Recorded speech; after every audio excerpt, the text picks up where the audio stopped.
I think what's changed is that the average American isn't touched by the wars that we've had over the last 10 years, 15 years, right. From Desert Storm to Operation, to OIF to OEF. The average American is not touched. War has not come home for them. And I've had the most ludicrous thing happen when I've told people that I lost my son in Iraq. They thought I was talking about a car wreck. That's how, oh, a wreck, you lost your son in Iraq. That's how below conscious Iraq and the suffering that probably 3 or 4 million people, which are the military families, the military themselves, you know, parents, children, spouses of our veterans, it's less than 1% of the American population is bearing both the financial burden and the loss of Iraq and Afghanistan. I think you're right, Jane. I think it's self-evident that one of the reasons why we don't have a draft is because of precisely that. If we had a draft, everyone gets involved, and very quickly you would find that it touched most people, and it would change drastically. It would change dramatically, yes. And Congressman Rangel, I think, understood that a number of, well, it was at least a year and a half, if not 2 ago, when he said, and he was against the war in Iraq, and he said, well, let's have a draft, and he was voted down. Well, the reason why he wanted that is he knew that if he was successful and we had a draft, that everyone's child becomes affected, and that's why we don't have a draft now. Never in history, to my knowledge, has there been such a need for troops as there is now, yet there's still not a draft.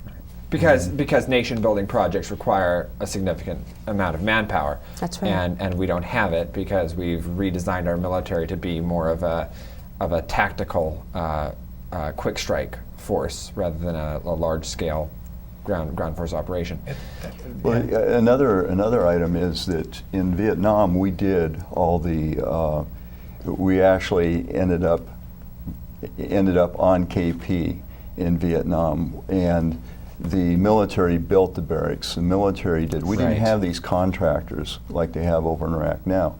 And for the contractors, the bottom line is profit. So you've got a whole different picture on what's going on. And the contractors over there. make much more money than the average soldier, and that creates resentments, as I understand it, correct? Yes. Between the soldiers and the contractors? They're making about 10 times what the average soldier is. In addition, more money is dropping into the pockets of U.S. corporations who are benefiting.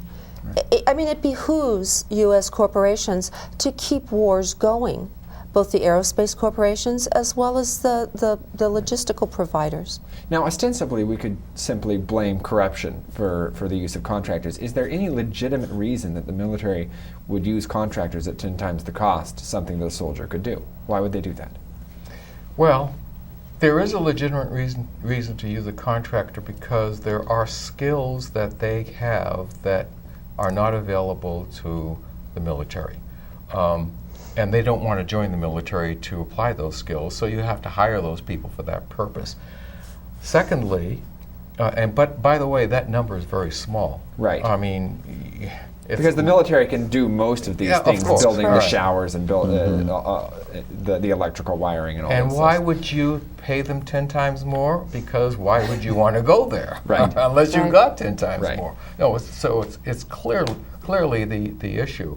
So, but that doesn't help what the soldier sees when a contractor is on site and is getting hundreds of thousands of dollars and he's getting 1/10 of that. Right. Morale suffers, and pretty soon you begin to ask the question, what am I here for? Right. Well, I can actually see a difference in a person who's working for a wage versus somebody who is working with their other buddies. And the thought of wiring something inadequately, wiring showers, I don't believe that would happen under a military construction. To be clear, we're talking about the situation in which military contractor had wired showers with electricity, and and a couple of people were electrocuted, one fatally. Several were killed. Were killed, right. So basically this is a corruption issue, and we also have soldiers who leave the military in order to join contracting firms, get paid 10 times as much, and come back to do essentially the same work. The same thing. I think it's more difficult. Oversight also is more difficult with the private contractors Right. than with the military. Correct. You don't have the structure. Yeah, there's not the structure that the military has. Less oversight and less governance. Right. But they end up coming back with the same afflictions that the military does. They come back with PTSD just as well as the soldiers do. Right. So, and so this is a problem in that most Americans aren't touched by this. Books have been written about how the wealthy and the upper middle class no longer send their children into service when they used to in World War II and Korea and whatnot. So, like so much else in the economy, this problem gets shifted. The burden is shifted onto those of lesser means. Yeah. How do we help address that phenomenon in an all-volunteer What's military? happened is we now have an economic draft. The economy is terrible, and so individuals who would ordinarily be able to afford college or jobs are now seeking out the military in order to support their families or support themselves. So yes, recent military recruitment, I'm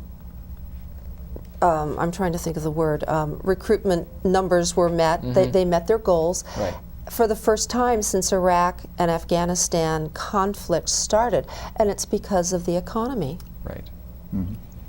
Yes, those who are not as privileged or economically well off as others have limited options when they leave high school, for instance.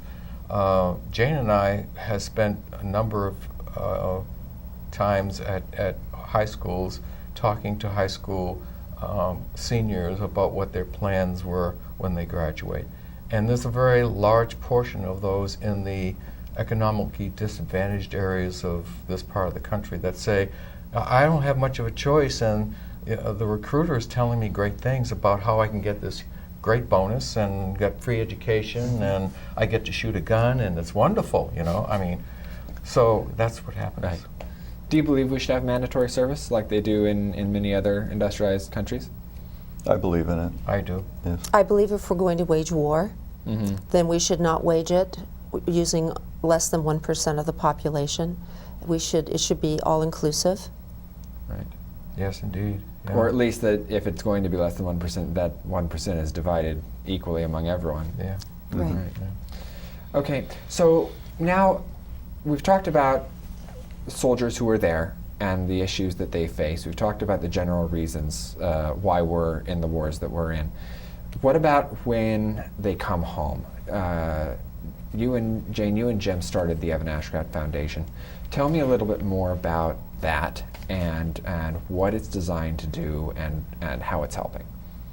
We started the Evan Ashcraft Foundation, I want to say within 6 months of Evan having been killed. We had to make some sense. We had to have some good come of the loss.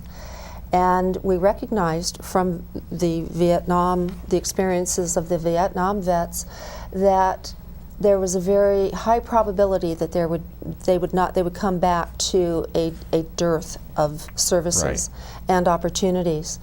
Initially, we had set up the foundation to provide educational benefits, but then we started hearing more and more about PTSD, a little bit about traumatic brain injuries, but mostly about PTSD, and we realized fairly quickly that an education benefit would not be of value if they were so traumatized by their experiences that they were unable to use it. So we changed course and started raising money for PTSD treatment through providers who that we work with. Right.